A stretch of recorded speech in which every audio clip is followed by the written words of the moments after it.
এই রাজ্যের সংবাদ মাধ্যম মিডিয়া চ্যানেল ঠিক কিভাবে সংবাদ পরিবেশন করবেন তার অনুমতি নিতে হবে রাজ্য সরকারের কাছ থেকে।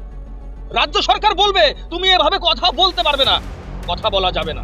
রাজ্য সরকার বলবে তুমি এইভাবে সত্য ঘটনা সবার সামনে দেখাতে পারবে না, দেখানো যাবে না।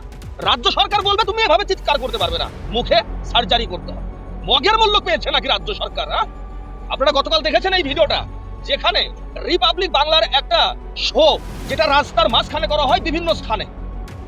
হচ্ছেটা কি, সন্তপানের যে প্রোগ্রামটা, সেখানে একজন রাষ্ট্রবাদী মুসলিমকে নিয়ে একটা প্রোগ্রাম করতে যাচ্ছিলেন, কিন্তু রাস্তার মাঝখানে কি হলো, কিছু মানুষ যারা রাজ্য সরকারের অঙ্গুলি হেলনে চলে, তারা এই রিপাবলিক বাংলার টিমকে রাস্তার মাঝখানে আটকিয়ে এক প্রকার মারতে গেল। চরম হেনস্থার শিকার হলো সেই রিপাবলিক বাংলার টিম। এগুলো হচ্ছেটা কি এই রাজ্যে? এগুলো কি হচ্ছে? আজকে রাজ্যের মানুষ কি বলবে, কোথায় যাবে, কি করবে আর কি করবে না, তার অনুমতি নিতে হচ্ছে রাজ্য সরকারের কাছ থেকে। আমি সকালে ঘুম থেকে উঠে রাস্তায় বেরোবো, সেটা রাজ্য সরকারের কাছ থেকে অনুমতি নিতে হবে। আমি কি বেরোবো? আমি ঘুম থেকে উঠে কথা বলবো মানুষের সাথে, রাজ্য সরকারের কাছ থেকে অনুমতি নিতে হবে। আমি কি কথা বলতে পারি? কিন্তু এই যে রাষ্ট্রপতি মুসলিম, তিনি কি বলছেন জানেন?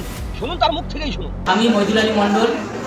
আমি আজকে 5টা থেকে সন্তুপানের প্রোগ্রাম হচ্ছেটাকিতে যখন বিশ্ব বাংলায় গেছিলাম, তখন কিছু তৃণমূলের গুন্ডা বাহিনী আমার উপর চড়াও হয় এবং আমার উপর হামলা করার চেষ্টা করে, বলছে আমি নাকি মুসলিম নই। আর এই পরিস্থিতি এসে গেছে পশ্চিমবাংলায় যে তৃণমূলের কাছে আমাদের প্রমাণ দিতে হবে যে আমরা মুসলিম কি মুসলিম না করতে পারেন। মুসলমান মানে ওদের কাছে একটা দুধের গাই, মুসলমান মানে ওদের কাছে একটা ফুটবল, লাথি মেরে এদিকে দেবে ওদিকে দেবে ওদিকে দেবে, এইরকম একটা দুধের গাই মনে করে ওরা। আমি একজন ভারতীয় মুসলিম, সেটা কি আমাদের প্রমাণ দিতে হবে তৃণমূলকে? যাই হোক বন্ধুরা, সমস্ত চিত্র এবং বাস্তব ঘটনাটা আপনাদের সামনে। এখন সিদ্ধান্ত আপনাদের, এইভাবেই দিনের পর দিন সহ্য করবেন না 26-এ পরিবর্তনের জন্য আর একটু এগিয়ে যাবেন। সিদ্ধান্ত আপনার। আমি আপনার ওপর জোর করে কোনো সিদ্ধান্ত চাপিয়ে দিতে পারি না, কিন্তু একটাবার একটু ভেবে দেখবেন এই রাজ্য সরকার আপনাকে কি দিয়েছে, এই রাজ্য সরকার দ্বারা আপনি কি উপকৃত হয়েছেন, এই রাজ্য সরকার দ্বারা এই সমাজ কি উপকৃত হয়েছে।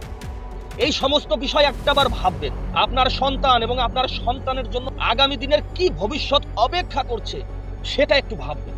ভেবে 26-এর বিধানসভা নির্বাচনে আপনার সিদ্ধান্তটা ঠিক কি রকম হওয়া উচিত সেটা আপনাকেই ভাবতে হবে। জয় হিন্দ, জয় ভারত।